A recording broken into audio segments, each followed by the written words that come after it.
The silence was deafening, the kind that wraps around your mind and makes every little noise feel like an intrusion. The night was warm, a soft, almost unnoticeable heat lingering in the air. I woke suddenly.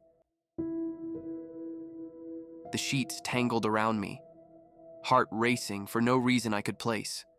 Blinking into the dark, I turned my head toward the window. That's when I saw it. A streak of light cutting through the black sky, the unmistakable flash of a shooting star.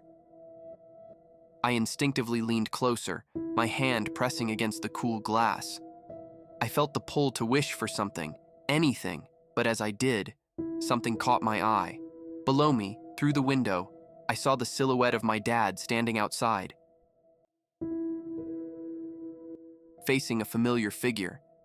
His best friend, someone I hadn't seen in years. I saw my dad in shock with his best friend, who was holding a gun pointed at him. I didn't know what to do. I was frozen, holding my breath, unsure if I was dreaming. The tension in the air was overwhelming, and the mood was intense.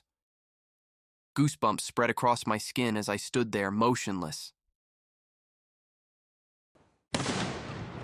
Suddenly, a loud noise rang out, and my dad fell to the ground. It was then that I witnessed my dad being killed by his best friend.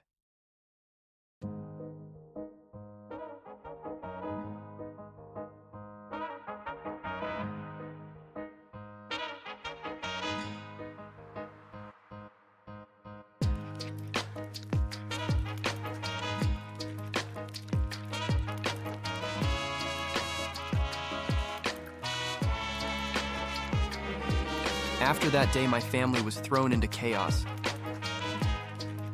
My little sister and my mom, thankfully, were okay. We were on the edge, barely holding it together, but I guess we were just lucky to survive. In the years that followed, I became consumed by one goal: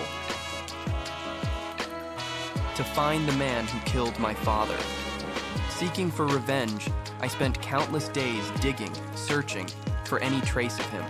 I needed answers. Every fiber of my being was driven by the one question I had to ask. Why? Why did he kill my father? Why did he kill his best friend?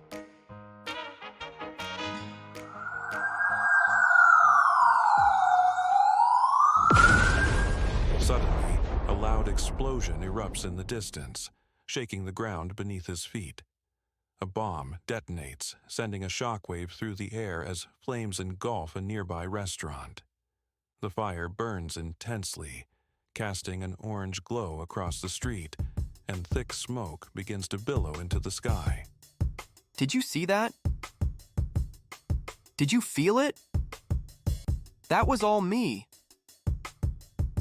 The thrill of the moment coursed through my veins. Those people in the restaurant, they deserved it. Not everyone, of course, but the gang responsible for the rapes and trafficking of innocent girls. They truly had that coming. I couldn't help but smirk, knowing I'd orchestrated the perfect plan. Sure, the staff and a few unsuspecting patrons were safe, but the ones who needed to face the consequences were right in the thick of it. Oh, what a glorious fight that was. I merely tapped into a little magic of mine, weaving my skill with a touch of mischief. I carefully leaked the gas, an invisible shadow moving through the bustling restaurant, and waited for the precise moment to strike. Then, boom. Why did I do that? Well, let me tell you a story. Ever since my father passed away, my life took a drastic turn. I found myself slipping into a world I never imagined, one where survival meant doing whatever it took. I had to steal food, money, anything, to provide for my family's needs and wants. It wasn't the life I wanted, but it became my reality. As time passed, people from the underworld began to recognize me, learn about my skills, and contact me for jobs. They were drawn to how I worked, efficient, always making things look like accidents. But with the attention came risks. One night, a new client approached, eager to see if I was truly as good as they'd heard. I accepted the job, but something felt off. The shadows seemed to watch me a little too closely. By the way, I am Clark Tuffin, but people call me Klutzy. I know it means clumsiness. I may be sometime, but it means that I am. Just kidding. They call me Klutzy for a reason.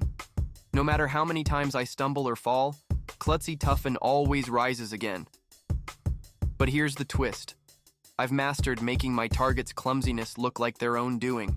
A misstep here, a distracted glance there, and suddenly they're the ones tripping, while I stand perfectly poised.